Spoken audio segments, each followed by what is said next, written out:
could just start and talk a little bit about the operations side of the definition of how you see marketing ops, RevOps, maybe even sales ops. Like what is it that you see there out of curiosity?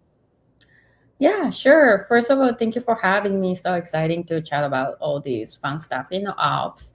So as John said, I started my ops career about almost 10 years ago. I just had to look back my LinkedIn. I was surprised, by the way. I've been doing this for almost a decade. Back in the time, sounds old, marketing operation, at least the way I was doing or the way I was introduced to do was looking back more like a campaign operations, more like a get things done, get the emails out of the door, get the webinar going, that kind of things.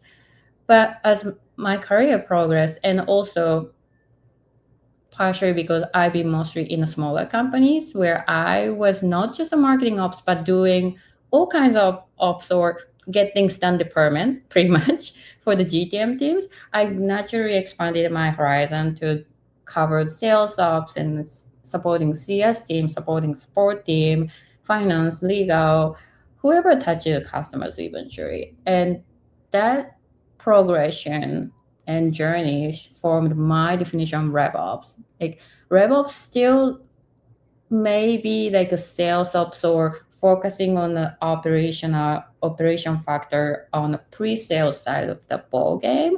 But in my opinion, it's not just pre-sales. Like our job as ops doesn't end when the first deal gets closed.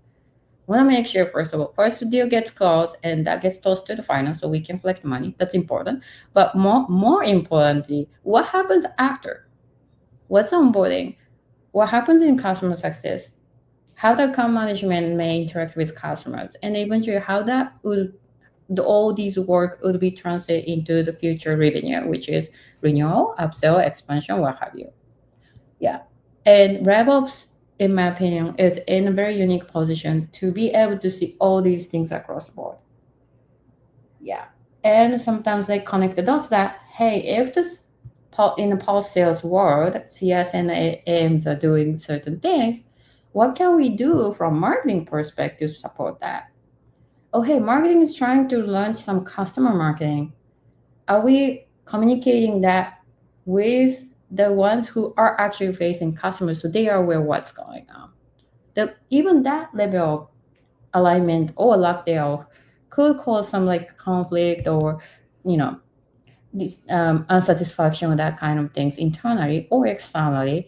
And I think RevOps is in the spot to really point that out and figure things out and make it as smooth as possible. So that's a long answer.